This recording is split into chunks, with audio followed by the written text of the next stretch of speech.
Before we begin, I might ask if the judges have any judging preferences or judging experience that we should know about. No? Like in terms of speed, do you want to like slow or does speed not really matter? Okay, awesome. So, that being said, I'm going to jump right in. The resolution given to us today is NAFTA ought to be reformed to enhance border security. Congratulations to both teams for making this far. As the affirmation, I'm just going to be going on to definitions, type around, and the value criteria. So most of the definitions are relatively self-explanatory. NAFTA is a North American Free Trade Agreement. Border security is basically measures adopted by a country or countries to regulate and monitor its borders and border security. The type around ought to implies that this should be a policy round, and the value criteria for today's debate will be net benefits to the world. So that being said, I'm going to jump right into a brief background and then into the plan text. So currently, the North American Free Trade Agreement has very little to no regulation in terms of border.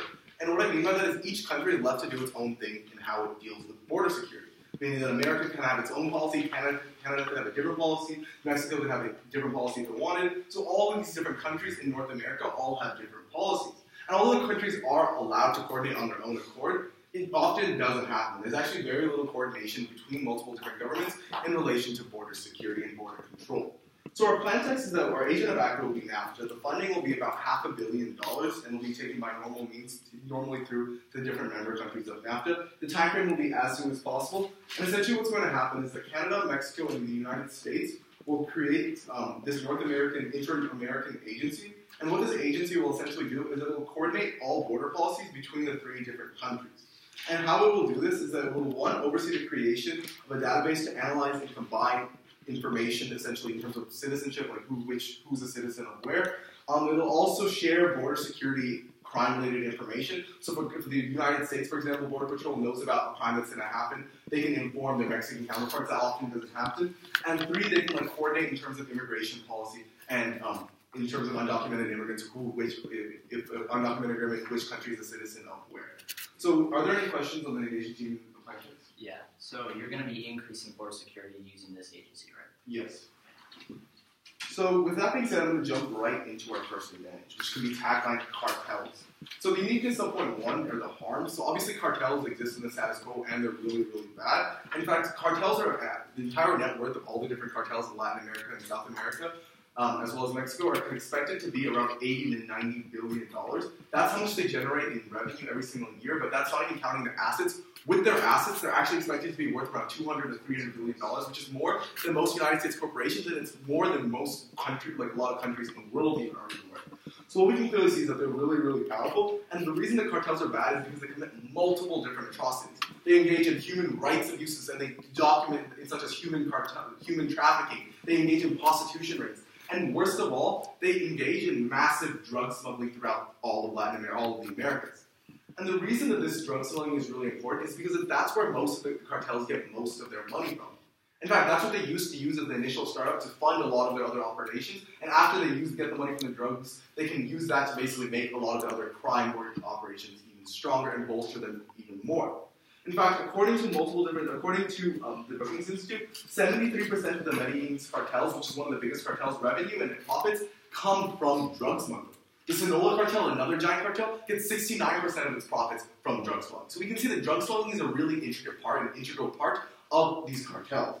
The uniqueness of point two is that how these drugs and how they basically are successful is because they grow the drugs in South America and Latin America, then they transport them to Mexico, and then from Mexico they smuggle them through the land border into the United States. The uniqueness of point three is that the biggest cause of all these cartels smuggling is because of different policies and lack of communication between Border Patrol on the United States side and Border Patrol on Mexico's side. In fact, Brookings says that 52% of drug smuggling could be stopped if you have greater work and collaboration between the different agencies on both sides of the border. Furthermore, El Paso, a town in Texas that's on the border, recently started working with law enforcement in neighboring towns that are in Mexico, and what they saw was that there was a 83% increase in arrests related to drugs because of the collaboration, and they saw a significant decrease in the amount of cartel-related crime that was occurring. So the links are obvious that our plan basically creates this database on a nationwide scale, meaning the United States Border Patrol will be able to share their information with the Mexican Border Patrol and the Mexican law enforcement. So our impacts are manifold. So the first impact is obviously you're going to have decreased drugs coming into the United States, and drugs obviously cause many, many different problems because millions of Americans are addicted to things like cocaine, heroin, methamphetamines, which all come, sorry, I don't know who else can take this point, which all come from the Mexican border. So by cutting off the supply, there's going to be less drugs available, so inevitably less people will be addicted, and when less people are addicted, millions of people won't have to suffer the afflictions of drug addiction. The second impact can be overall decrease in the power of cartels and all the great things that happen, because like we said, the cartels gain their power through their drug smuggling operations. So when you cut off that power, suddenly they have less money to use into human trafficking, less things to go into prostitution, all the horrid things that are associated with that. So those are multiple impacts too, because the third impact we can go to is the increased standard of living for people in South American and Latin American countries. The reason this is going to happen is because the cartels control about 4 million people under their jurisdiction. So when you decrease the power of the cartels, they're going to have less people under their jurisdiction, meaning less people are going to have to face this terrible organization every single day of their lives. So that being said, I'm going to go on to our second point, which can be taglined human rights abuses in holding cells. So unique to subpoint 1 is that under current border enforcement policy, undocumented immigrants who are detained when they are entering the United States are held in holding cells until they can be properly deported to the country of origin. However, the vast majority of these undocumented immigrants come from Mexico, and the reason that this is really bad is because when they're in these holding cells, they're often in these holding cells for 1 to 2 years. In these holding cells, they can face multiple human rights abuses. Things like rape are very common. They often don't have 3 meals a day, so they're really in horrid conditions. And the reason that they are in these holding cells for so long is the simple fact of the matter is that a lack of transparency and lack of communication between the United States government and the Mexican government. In fact, according to the same Brookings Institute that I'm citing, what we can clearly see, what they essentially said, is that by increasing the amount of communication, you can expedite the process, and instead of taking 2 years to deport someone on average from the United States to Mexico, it would take 3 to 6 months. Meaning that the links here is that our plan obviously does this, and the impacts of one, you're going to see decreased time in the holding cells for many of these undocumented immigrants, meaning they're going to have a less likelihood of facing rape, less likelihood of facing murder, less chance and less time being in these inhumane holding cells. So when you're really stepping back and looking at the Affirmation team's plan, we do many different things. We decrease the power of the cartels. We decrease the amount of drugs that are coming in the United States. We stop human trafficking, and we increase the standard of living for many undocumented immigrants who are detained. So for those reasons, I strongly urge NAFTA. Thank you.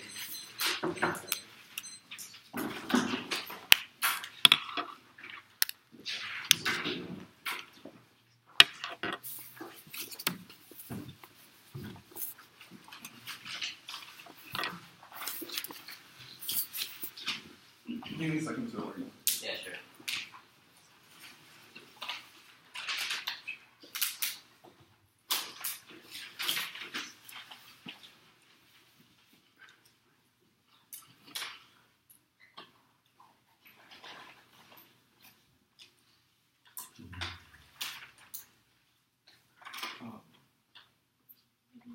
No, yeah, so we're good.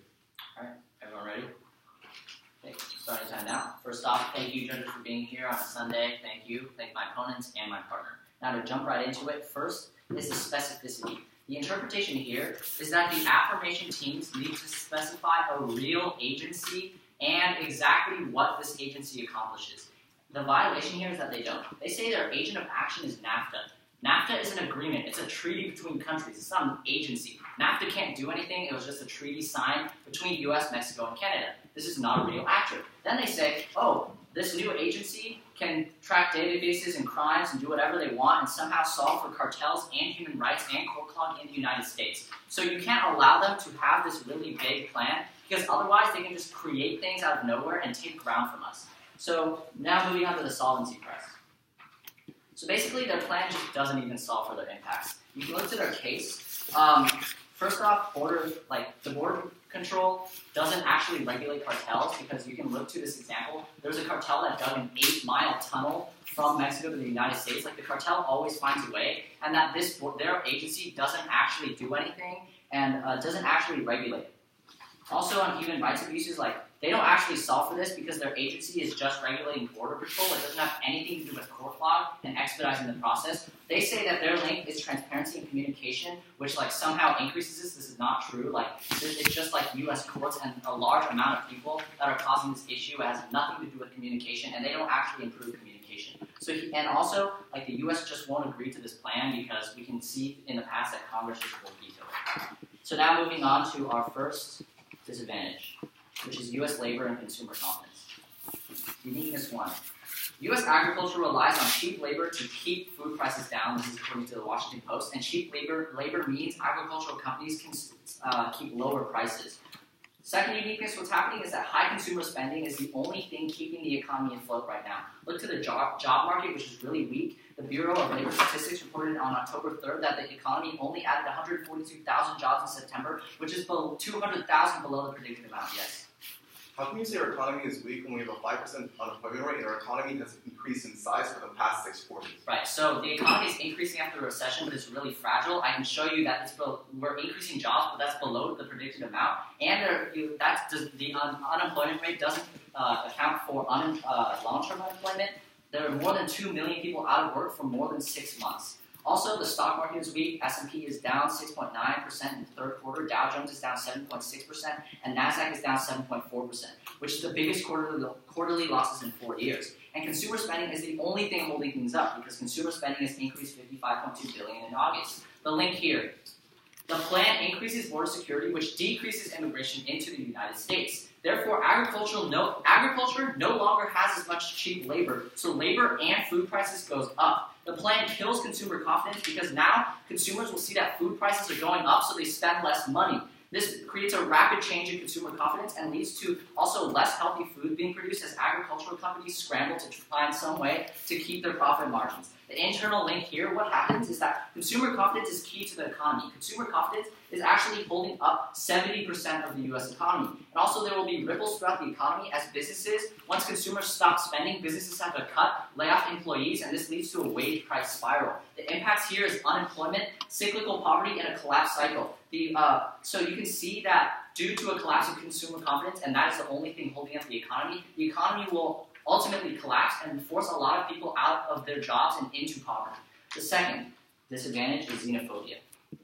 Basically, here, the uniqueness 1, Donald Trump claims are publicized, Mexicans are rapists and drug dealers and things like that. There's a growing notion of building borders from Donald Trump, and basically their plan just reinforces his rhetoric. Trump is championing xenophobia in the United States, and he has high support in the polls. And also, notions are rising out of building a wall to keep Mexicans out, and we're scapegoating Mexicans as being the cause of drugs in the United States. The Mexican Nation Commission on Human Rights noted 567 complaints of abuse in 2015 in the United States, and the Mexican government and Mexican Americans are condemning the public hatred against them. So you can see that their plan only entrenches this xenophobic rhetoric because they're increasing border security with Mexico, which means they're keeping out these Mexicans and reinforcing what Donald Trump says. And I think I've got a lot to get through. So the impact here is that basically xenophobia is really bad and creates a really bad mindset and leads to dehumanization and oppression because once this mindset gets into people that these people aren't real human beings and that we're better than them and that racist rhetoric leads to dehumanization and justifies oppression against minorities.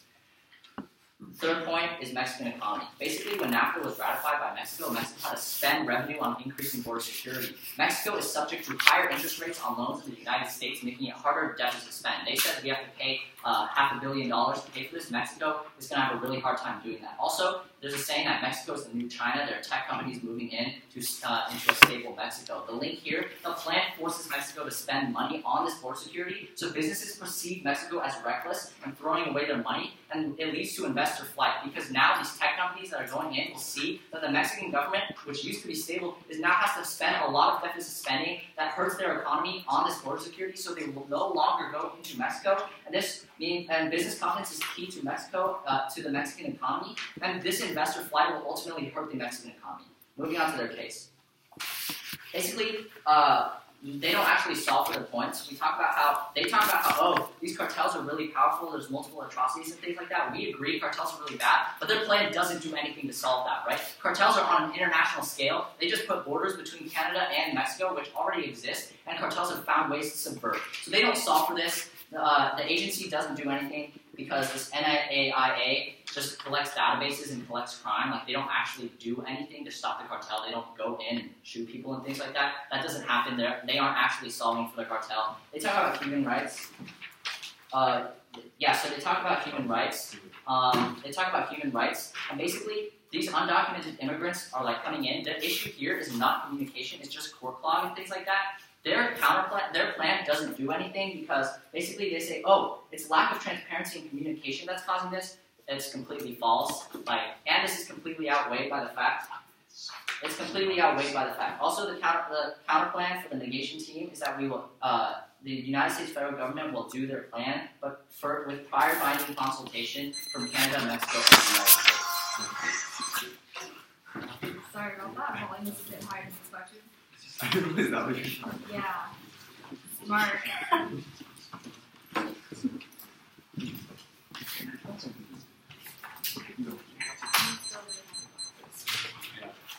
So there were papers right on my counterpart.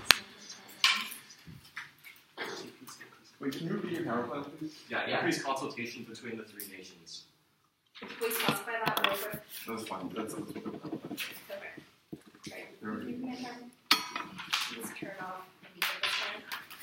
So that it's not. You just always No, that's fine. Alright, then you guys take this together.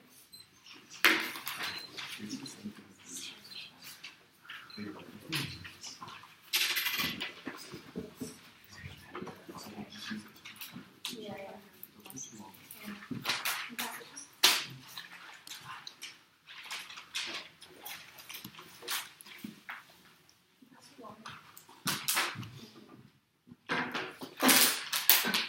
Alright, so as a brief all-time roadmap, let's be going over the static hospitality first.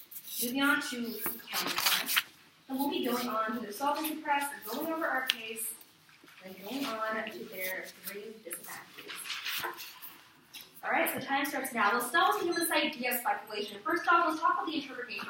We need to specify our agency. Today's resolution says that NAFTA is going to reform itself, so we're going to have border security. What we're doing here is we are essentially reforming NAFTA. We are creating a provision within NAFTA to create an agency so that NAFTA regulations may actually do something. Under that, our opponent's assertion that we need to specify our agency is completely false. This is the only way we can uphold the regulation. Obviously, NAFTA isn't an agency. The only way we can do something is by making an agency from NAFTA. So we uphold that. But let's look to the next reason why you don't even look at that. Because our opponents say, basically, we have a vague plan that basically gives them no ground. Judge, let's look at our opponent's counter plan. Mexico, Canada, and the U.S. are going to consult each other. They don't even specify what that means. At that point, 2 things matter. That first thing is, our opponents bite into their own so-called tropicality. They themselves don't specify any plan. They're extremely vague and far more nebulous than we actually are. We give you a specific plan as going to be formed with a specific responsibility. Our opponents somehow consult Mexico. So under that, they also have vagueness. They take away our own ground and waste our time by not specifying a plan. So under that, our opponents are just bad. There's no reason to go for this. Lastly, they never tell you what this tropicality even matters. They don't tell you that's a priori. They give you no borders and no standards. In today's debate, it simply doesn't apply and is obviously false. Now, as going to your opponent's plan, they basically don't give you any plan. They just say that they're going to consult Mexico. There's no agent actor. There's no funding. There's no timing. There's no anything. So first off, if you're going to even look at spec in the first place, look at spec in regards to your opponent's plan. They literally do not specify anything. And lastly, they have no reason why the counter plan is even good. They said that they're going to have a counter plan. They don't tell you why it matters. And at this point, it's too late to bring it up now. So our opponents are going to have a 12-minute block afterwards. And lastly, my opponent's going to be the last speaker in today's round. So it's going to have no time to respond to something that they failed to bring up in their first speech. So don't even let that cross the flow. Now let's go on to our opponent's point about solvency. So first, our opponents know that the border security basically cannot regulate cartels, so they can take a 80-mile penalty. Now our first response here is that what you have to realize is that border security is responsible for collecting and coordinating information. How do you expect the FBI, how do you expect Mexican law enforcement, Canadian law enforcement to be able to do anything else about border security if they don't know what's going on? What we're doing here is that we're giving them information they can solve for the issue.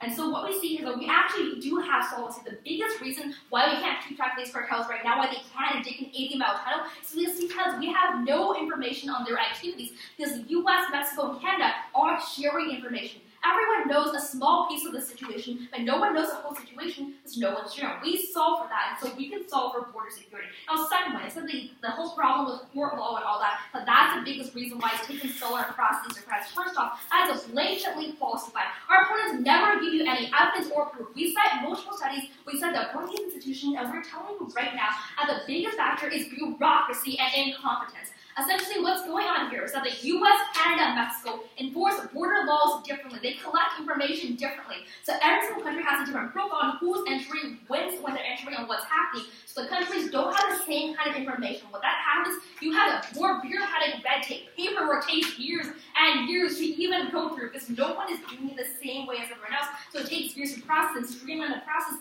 That's where we have them backwards. Our opponents say it's court law. They never have to tell you why. And so because we solve that and they do nothing to even address court law, we're solving the situation. Our opponents are not. Later that time. Our opponent's third plan is solving is that the U.S. won a great judge. Our plan was fiated. We have to do case regulation. Obviously, NAFTA involves both the U.S., Canada, and Mexico. The U.S. is going to create this time because it's a fiated case. Your opponents every time you want to buy that, so don't you listen to the argument. Now let's go on to our case. Right, so let's start with the first one, how we're going to solve cartels. All our opponents tell you is that we have no solvency because basically they said that border security can't do anything. Now, cross-apply my first response where, once again, information is key to everything. Our opponents want to come in with guns blazing and just shoot everyone. How can you shoot someone when you don't even know they're a cartel or not? That makes absolutely no sense. So first of all, we are solving for that because information is a prerequisite. Second response here, that our opponents do nothing to solve it. How does their vague kind of plan, which they consult Mexico and Canada, do anything to address the problem? We're the only team here who has any solvency for today's situation. So if you want to vote on that, definitely vote on solvency. Now, lastly, they drop all of our studies. Brookings Institute at 53% of all drug cartels would go down if we just increase coordination. Insofar as our opponents completely failed to respond to any of our actual evidence and just gave you vague statements, our point still flows through, we still solve it, all our impacts still flow through. Let's go to point 2 about how human rights abuses are going to be stopped. Once again, our opponents talk about how court cases are causing a backlog, and that's why these poor people are stuck in these detention centers. We give the overwhelming evidence from Brookings as transparency and collaboration is causing bureaucratic paperwork and methods that are forcing these state employees so strong that they have to. First of all, our opponents never tell that that's not true, so we're the only side who's solving for that. Second, our opponents also don't solve for that. So obviously, as you can see, they barely even do any work in our case. Our entire case still applies. We're the only team solving for these harms. So we win on net benefits right there. Now let's go on to our opponent's point. So on the first point, we see how U.S. labor is going to decrease. Now we talk about how border security is going to decrease immigration. The first thing you have to realize is that what we're doing is we're coordinating immigration policies. So the U.S., Mexico, and Canada have the same policy towards immigrants. That in no way whatsoever is going to ban people from coming in to any one of these three countries. Our opponents never tell you how you can't buy an argument. They don't explain how it happens. They just give you a vague hypothetical. Second response here, however, is that they are basically saying that we need cheap labor, and what we have to do is that they're advocating for undocumented migrants to be illegally exploited by U.S. workers and human rights are blatantly abused. If you don't want more border security, you're going to have more poor people crossing illegally because they're desperate for a job, and U.S. workers are going to exploit them. They're going to blackmail them because they are illegal immigrants. That's what our opponents are advocating for, blatant human rights abuses. Personally, I would rather pay a little bit less or a little bit more for my court than to have some of these human rights abuses. So as you can clearly see, first of all, we don't decrease the economy because even if there is, first of all, a more border security, not going to cause a massive decrease in illegal immigration, which is still a big factor. And secondly, we solve for human rights. Our opponents never show you how the economy is actually going to collapse. But a second point about xenophobia, that's completely not unique. Judge, they thought the U.S. is always going to be blatantly racist. This plan is nothing to re-entrench. So what we're doing here is we're passing a policy. With Mexico, we respect them as an agent of actor. We respect Canada as an agent of actor. We are passing an international policy. In no way to perform are we blaming Mexico for anything. This is politics, Judge, not Donald Trump. The only one today's debate who's blatantly framing Mexicans for anything that they're by no means guilty of is our opponents who advocate for these drivers to be exploited. So obviously we don't do that. Secondly, xenophobia is not a re-entrench. So our opponent's last point about the Mexican economy, you can actually turn this. They're going to increase economic growth. Right now, so much illegal smuggling is hurting the Mexican economy. These drug cartels are completely destroying Mexico. I have 15 seconds wait period. They're destroying the rule of law, so there's no economic growth. Because we solve these drug cartels and we actually beat them back by more information. We help Mexico's economy prosper. And lastly, $500 million is going to be shared between three countries. Mexico spends billions on policies every single year. A little $1.5 million isn't going to make a big difference. For that reason, I strongly urge an app ballot.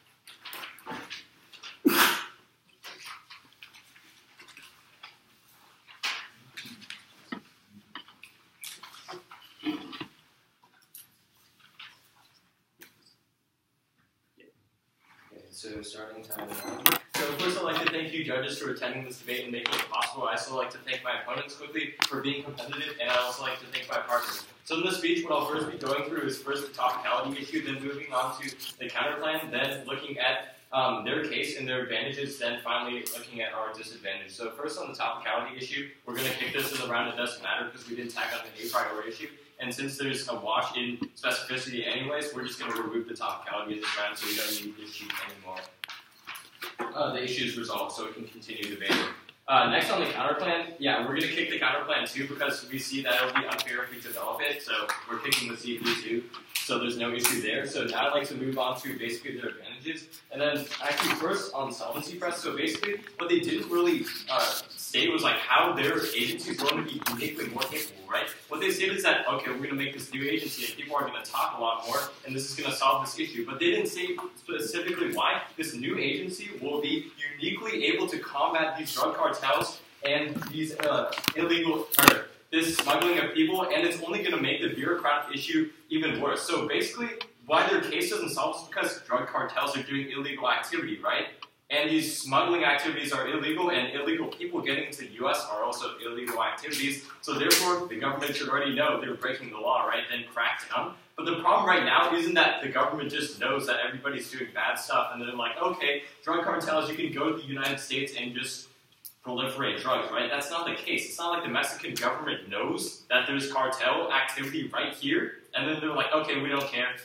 Drugs are going to go over the border anyways. What the issue actually is that the government does not know, right? The government does not know, and they haven't stated why having this fund and communication will actually boost the amount of knowledge. They maybe said, okay, there's pieces of information the Mexican government knows about drug cartels and that they're going into the U.S. So first of all, the issue is why would the Mexican government tell the United States that there's drug cartels moving that direction? And why wouldn't the Mexican government simply just arrest these cartels, right? They don't actually know. They're just fabricating this evidence that doesn't exist because if I know there's illegal activity, there's going to be cracking down. The problem is that we don't actually know what type or where these illegal activity is actually occurring. Yes. Are you aware that all law enforcement agencies both conduct investigations and keep records of all events and happenings? So they obviously have some information in regards to the matter. Okay, so all those investigations are after crimes have already occurred, right? They haven't really stated why we can actually prevent crime prevention. Maybe it's across borders, like if Mexico already knows that drug cartels are moving over, but that's not actually the case, right? It's illegal activity. It's outside of government surveillance, right? They haven't stated why we can look into these illegal activities more and we can look into drug and human trafficking activities even more. They haven't specified why we're more capable of this. And again, they don't actually solve for human rights abuse because it's not like illegal immigrants tell, oh, I'm going to tell the Mexican government that I'm going to cross the border and this is going to lead to court clog. So basically, they don't actually solve for court clog because the reason immigrants go to the U.S. illegally is because they want to get out of their situation, and it's not like they're going to tell the government, oh, I'm leaving, all right? So the U.S. can just turn me away at the border, and there's going to be no court clog issue, right? They're not going to solve for the court clog issue at all because the information doesn't exist in the first place, right? If there's illegal activity, the government's going to crack down. It's not going to be like, oh, I'm going to wait till I can talk to the U.S. and Canada to figure out what my people are doing in my country, right? That's not how it works. The U.S. and Canada aren't just going to come into Mexico and help them, or no, and just use their police force to solve all the issues, right? Their evidence doesn't make any sense, and moving us to the advantage on cartels, basically what they mentioned is that, okay, we can collect evidence in different ways, and this will ultimately help it solve better, but the problem is, evidence is already getting shared right now on the cartels, and the U.S. is trying to crack down. However, there's simply not enough evidence, right? Their agency that they're making only makes communication. it doesn't actually increase the abilities of these countries to actually find out what the cartels are doing. They haven't stated why they solve for cartel activities such as digging a tunnel. It's not like Mexico knows that they're digging a tunnel and they just don't tell the U.S., right? If that's the case, there'd clearly be a huge dispute and a bureaucratic issue, and they're only making it worse. Why? Because you can turn what they said about we collect in different ways, right? So they have different methods of collecting evidence, and they have different ways of using their evidence. So they haven't stated why their plan is actually going to make this easier. They're going to be like, okay, we're going to make this plan text, and all these countries are just going to get thrown together, right? But the issue is they don't collect in the same way, and they don't use it in the same way. So therefore, how can they communicate, even if there's this new plan, and there's already communications anyways? So therefore, they don't even solve for these drug cartels and trafficking that is still occurring, that's illegal, that the government doesn't know about, and they aren't actually able to solve because they are making a common ground, right? There's already communications, but however, they're just saying, okay, go together again, but it's not going to help them collect information in the same way.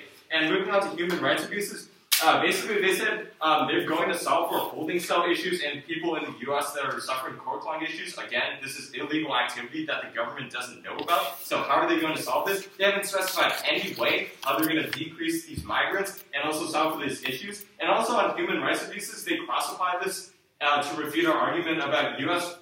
Basically United States farmers exploiting these Mexican workers that actually legally come over, but however, that's not actually the case, okay? In California, we have an agricultural system that relies on these immigrants, and they're actually benefiting the economy, and they actually are able to carry out a life, right? In this perspective of these legal Mexican immigrants, it's better to actually have a life than just get turned back to Mexico, where they left because they don't have anything anyways, so therefore it's better for these migrants to actually avoid their plan in which they'll just get turned, in which the bureaucratic issue will only slow their arrival to the U.S., yes. So by advocating for your plan or status quo, are you advocating for more illegal immigration, which is much more dangerous? Okay, we're not advocating for illegal immigration. We're talking about the legal Mexican workers that apparently you say are getting exploited by American farmers. That's not the case. They have no actual evidence. They just said, oh, there's people getting exploited in general. They have no actual examples, and that's what's really problematic in their case, because if you look at their case, they have absolutely zero warrants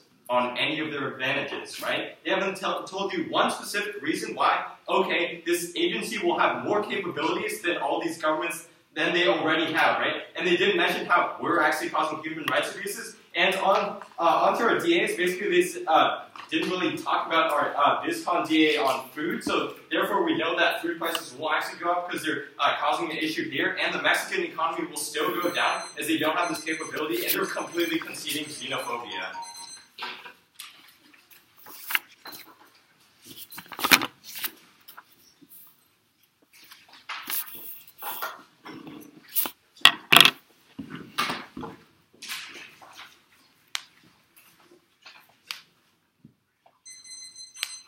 Everyone ready? Mm-hmm. All right, study time now. Once again, thank you judges for being here. Thank my opponents and my partner. So now I'm going to give you 2 ways that the affirmation team can win, show you why none of them are possible, then give you a bigger picture and a net benefit. So the first way that the affirmation team can win is by proving that their case actually solves for their impacts. The first thing, automatically you should be voting for negation on this issue. They create bureaucracy. Their entire case is based on the fact that, oh, there's all this bureaucracy that's happening, and we can't actually communicate, and information isn't getting to each other fast enough. Judges, they're increasing bureaucracy. They specifically stated that these countries have different methods of conducting border patrol and things like that. So now when these different countries are forced to work with each other, and now they have to talk to each other and consult each other before they actually take action, it makes them slower, and it makes it harder for these border patrols and these agencies to actually act. They increase bureaucracy, and it makes a system more inefficient. So at the end of the day, they don't solve for their own impacts because they're making more bureaucracy and slowing the amount of information between these governments, because now they have to communicate instead of acting right on the spot once they get information. So at the end of the day, this alone should be a vote for the negation. But let's take a look at their advantages. They talk about cartels. They say, oh, there's some information that we obviously have about cartels. This is obviously not enough because cartels still exist, and maybe we can know a little bit, but their agency can't do anything, like my partner mentioned. Their agency can talk to each other, but their agency just doesn't do anything about it. And that also decreases the response time of this agency as they have to talk to each other, and they can't respond to the cartel, unlike border control that can just do it right away instead of having to consult other nations. So their plan essentially makes everything worse. Second, on their advantage about human rights. Stop time. This point about how these agencies are not going to have a delay time before responding is a completely new point. My partner brought up bureaucracy in a second speech in response. You never say that you're going to have a delayed response time. Yeah, that's bureaucracy. Judge's discretion. Alright. Continue on. Restarting that. So basically, on their second issue about human rights, they don't actually solve for this. Like, they don't solve for their own impacts. They talk about how, oh, all of these human rights abuses are really bad and how we need to export people faster. Well, their plan only makes things worse because now they're going to spend more time at the border gathering information and talking to each other and things like that, which actually doesn't help the process. It doesn't expedite the process, and it does not solve for the issues, and they only hurt these minorities and human rights issues as these Mexicans need jobs in the United States, but they're increasing border security. So at the end of the day, their case doesn't even solve for their impacts, so you shouldn't even be voting for them because their plan doesn't do anything. Even if you don't buy that, the second way the affirmation team can win is by delinking from our disadvantages and showing why they don't cause all of these bad impacts. Let's look at the first, Mexican economy. Their only response is that, oh, there's these illegal smuggling that's actually hurting the Mexican economy, and somehow we make that better. First off, that's completely outweighed by the fact there will be massive investor flight and this tech company drain that is actually spurring Mexican growth. That's what's making Mexican richer, and once we take that away because of their plan, and once investors are scared that Mexico is spending more deficit spending, they're going to leave. They're going to take their money out, which actually hurts the Mexican economy and completely outweighs any illegal smuggling that they stop. Our second disadvantage about xenophobia, their response is the U.S. is always racist, which first of all is really wrong, and second, they just make it worse. They're just entrenching our rhetoric. Okay, so my partner brought up these refutations to their xenophobia point in her second speech. The 2NC had the chance to respond to it, but he completely dropped it. I said you can see. Wait, let me finish, please. So he had the chance in his second mitigation speech to respond to it, but he failed to do so. So it's unfair and it's not allowed for the LOR, the rebuttal speech, to refute these points. I actually said in my first speech that xenophobia, this entrenches xenophobia, so that's just what I'm saying. Alright, here's starting time. So, they just make xenophobia worse because they're just exemplifying U.S. rhetoric, and they show that the U.S. doesn't want Mexicans in the United States. It makes everything worse and entrenches this racist mindset. The third disadvantage is U.S. labor and economy. Their plan will decrease immigration no matter what. There's no denying that. And so what this means, it's not exploitation or whatever we're talking about. It actually, these immigrants get a better life because they're fleeing from Mexico because they don't like the life there, and they're going to California and places like that to actually get a job and earn an income. So they're building families in the United States. This is not exploitation. We are helping them out. But their plan only hurts these migrants and U.S. citizens because now these migrants can't get better jobs, and the U.S. economy will collapse because food prices will go up. Consumers will see they mentioned, oh, I would buy it if I know that we're saving it. U.S. citizens don't necessarily know that. Once they see prices go up in the grocery store, they're going to cut back on their spending, which will ultimately hurt. So yeah, it hurts legal migrants and ultimately hurts consumers. It ultimately hurts consumers. I have 40 seconds. Okay, it ultimately hurts consumers. So what we see is that because these consumers are holding up the economy, it will ultimately bring down the economy and cause poverty. So basically, at the end of the day, look at the bigger picture, Judge. At the criterion of net benefits, we obviously win.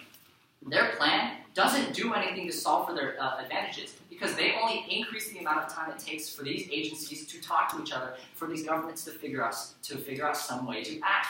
So they make things worse, and they cause huge Mexican collapse, U.S. collapse, and xenophobia in the United States. So at the end of the day, our impacts completely outweigh theirs. The global economic collapse and xenophobia outweighs any little advantage that they can get with taking out a few cartel members. Thank you.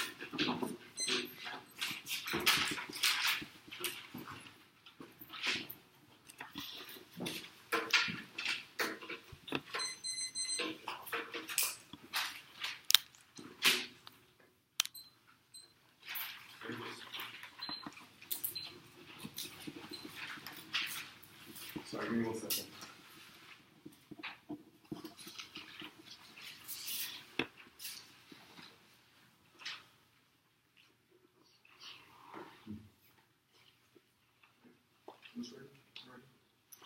So I'm just going to be going quickly over the mediation team's case. I'm just going to be jumping right into voting issues or reasons why you should vote affirmative. So starting time now. So the first voting issue I want to bring up is the entire issue of the Mexican economy. So they claim that we hurt the Mexican economy because Mexico's taking this loan. However, they completely failed to respond to my partner's refutation about how the Mexican government spends hundreds of billions of dollars every single year, so 1/3 of $500 million won't make a difference.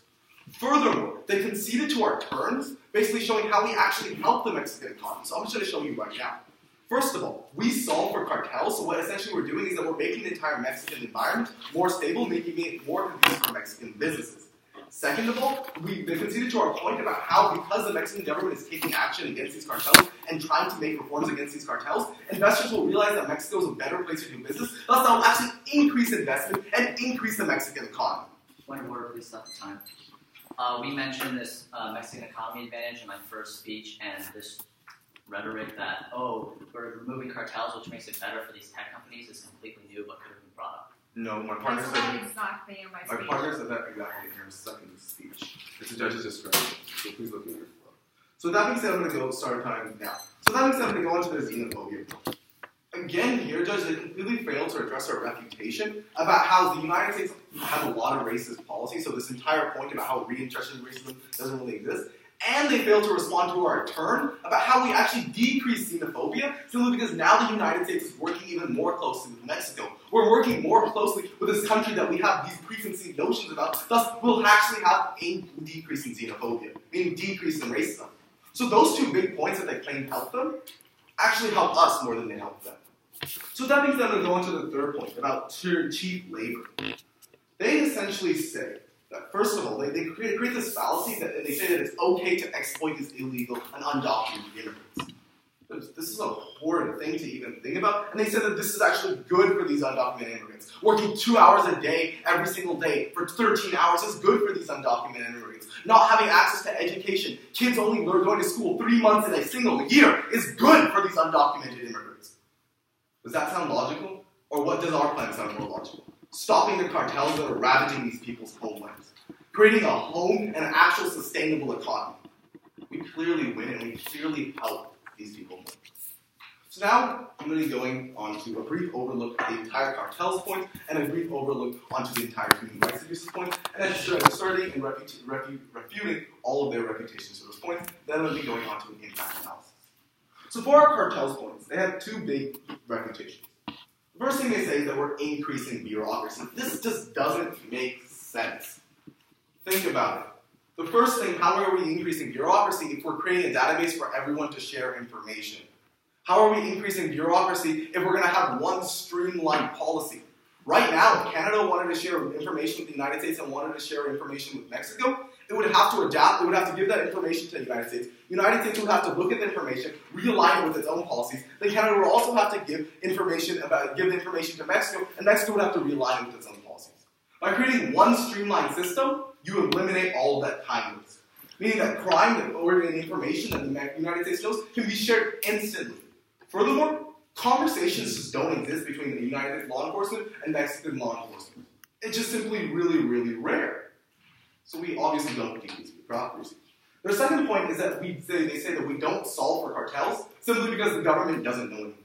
And they give this constant analogy and example about how this 8-mile tunnel. So my first response to this is they conceded to our point for the Brookings Institute that this would decrease drug smuggling and cartel activity by 54%. We have legitimate statistics from a reputable institute. Second of all, they conceded to our empirical example of El Paso, a major city in Texas, which saw a massive decrease in cartel activity and a massive increase in arrests when it started coordinating with local towns. Furthermore, the thing is that the governments know a part of the puzzle. So for example, the United States may have noticed that a tunnel was being built in Mexico, but they didn't know what it was for. They maybe thought it was for a mining operation. Well, the Mexican government didn't know it at all. If the two had collaborated, for example, maybe they would have been able to solve this problem. Now for our entire point about human rights abuses, their entire issue is that they're saying that we don't solve for court club. Judge, the thing here is that the United States wants to deport an undocumented immigrant. It has to first collect all the information, then it has to send it to Mexico. Then Mexico has to take a year and a half sorting through all the information, sorting through the boatloads of paper, because it's in a completely different format before they can finally have a conversation back to the United States. We're creating a streamlined process for this to happen instantly. So stepping back and looking at the debate, let's see who's winning this debate. On the affirmation team side, what you're saying is that we're stopping the human rights abuses, the rape and murder that are happening in these detaining cells. We're decreasing the power of Mexican cartels, and we're decreasing the dehumanization involved with the human trafficking and the drug smuggling that they do. Less Americans are going to be addicted to drugs because less drugs will be in the United States. Furthermore, we're creating a home for undocumented Mexican immigrants, while the negation team just wants to exploit these undocumented immigrants. So when you really take a step back and look at it, please vote affirmation. Thank you.